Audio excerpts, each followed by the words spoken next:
Crazy Kamala, who was here a week ago, lots of empty seats.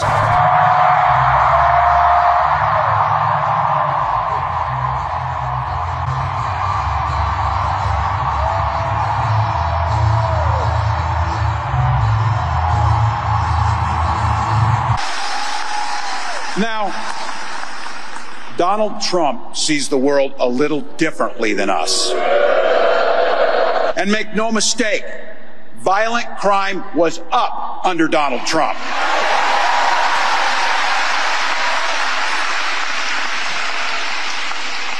That's not even counting the crimes he committed.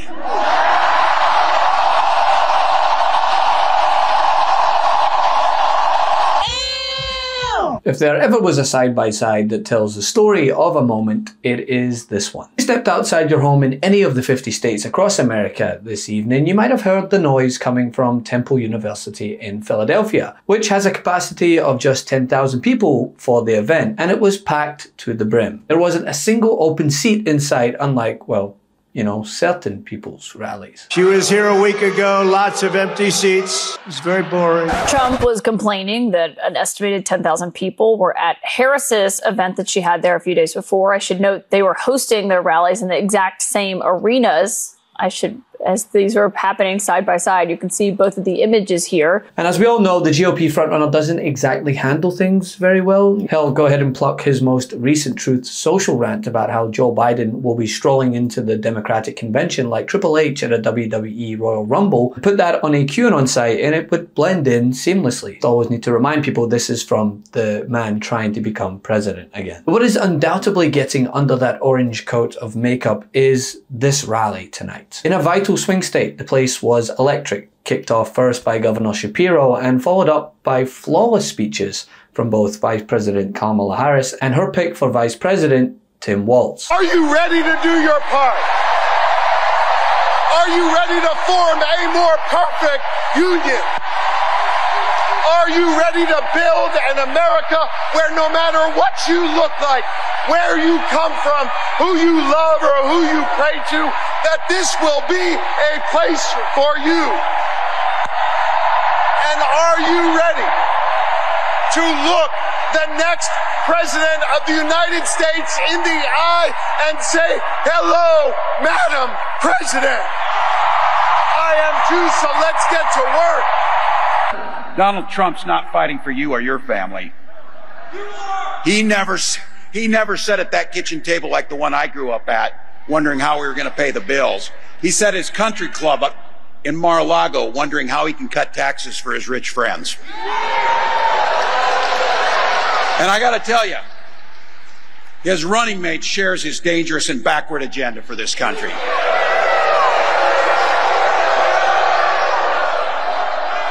And I got to tell you, I can't wait to debate the guy.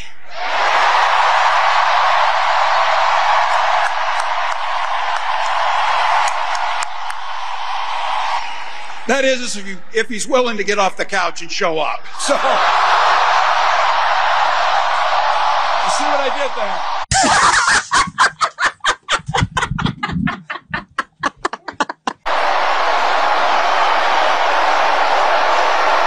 Now here's the thing, right? There's a reason that this meltdown is reaching new heights. And that's because, as I said in a previous video, Walz is a Republican's nightmare. Yet she goes reflexively to Minnesota because she felt he was loyal.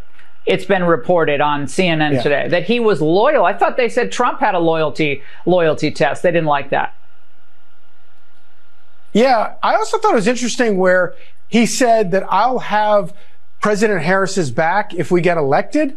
What is he comparing that to? Is he comparing that to Kamala Harris with Joe Biden? I didn't understand what that meant at all. It made no sense. He is the biggest booster in the whole country for unlimited refugee resettlement. That means under the Harris-Walz plan, they're going to turn the entire Midwest into Mogadishu. That's their plan. That's their policy. I don't think there's a market for that in the United States of America. Tax on him as a socialist. I don't know what kind of socialist runs the number 6 best state in America for big business. Target is there for a reason. 3M is there for a reason. United Healthcare is there for a reason. General Mills is there for a reason. And the kinds of things that he has gotten past are exactly the kinds of things that Kamala Harris wants to talk about. Things like paid sick leave, $2.3 billion into public schools. You'd be hard-pressed to find a more vivid representative of the American heartland. Born in Nebraska, Walz joined the Army National Guard and became a teacher before moving to Minnesota, where he taught social studies and coached high school football. He's everything that Republicans pretend to be. He's a family man, speaks to the concerns of middle America, someone who has a proven track record of swinging conservative voters, as he did in 2006 when he won in a largely rural Minnesota congressional district. My name is Tim Walz, and I'm running for Congress here in southern Minnesota for several important reasons. But today I'd like to tell you about one issue that's very personal to me.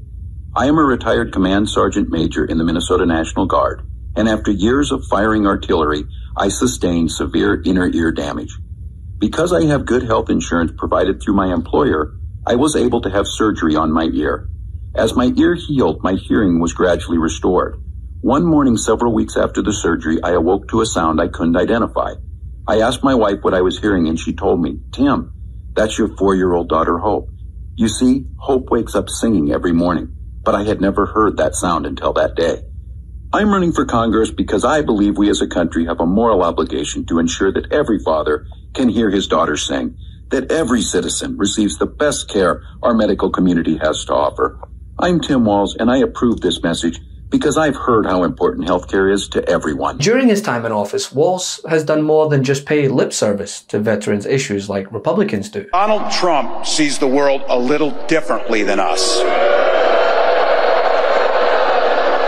First of all, he doesn't know the first thing about service.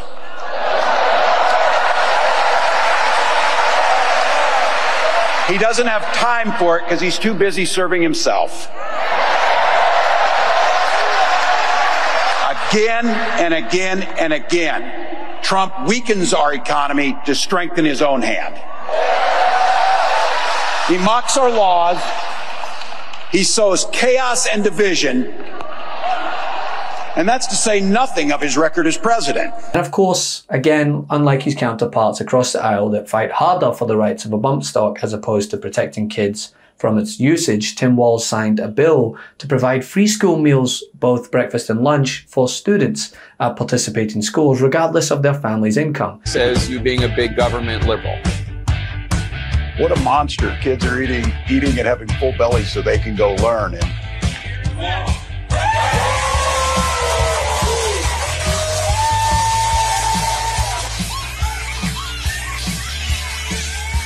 We're not putting government in between you and your doctor. We're not telling you who you can marry. And here in Minnesota, you're free to read what you want to and free to not. When you think about all this, right, and then you gauge this crowd, the sheer electricity in comparison to how J.D. Vance was received, the difference couldn't be more stark.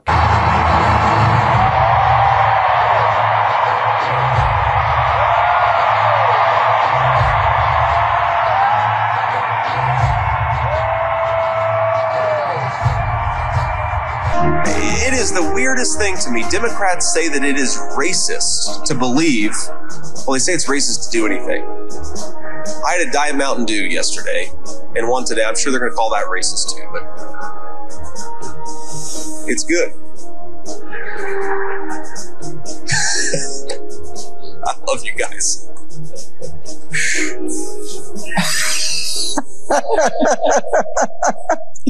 Okay. Oh, no, I got mine. So, I got plenty of here's mine. the question, Jessica. To Jesse's point, apparently the Trump campaign is rather pleased with this pick. They think it'll be easier to beat them.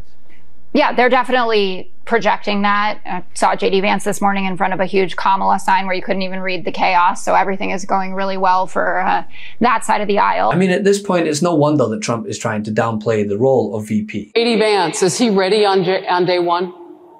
Does he what? Ready on day one, if he has to be. I've always had great respect for him, and for the other candidates too.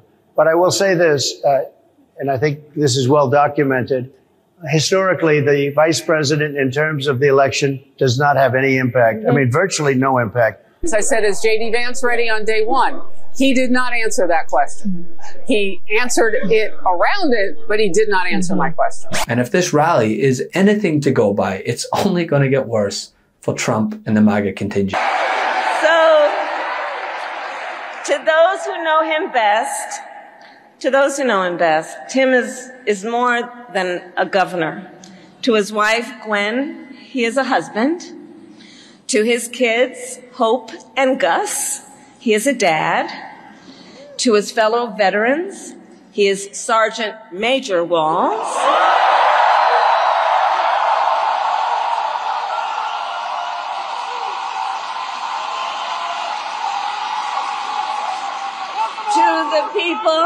To the people of southern Minnesota, for 12 years, he was congressman.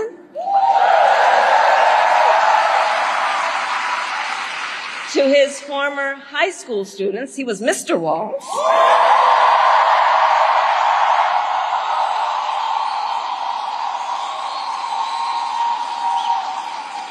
And to his former high school football players, he was coach.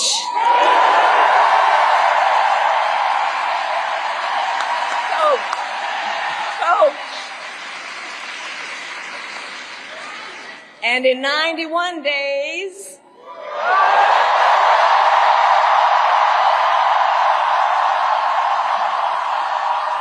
the nation will know Coach Walz by another name, Vice President of the United States. Love this video? Make sure you stay up to date on the latest breaking news and all things Meidas by signing up to the MeidasTouch newsletter at MeidasTouch.com/newsletter.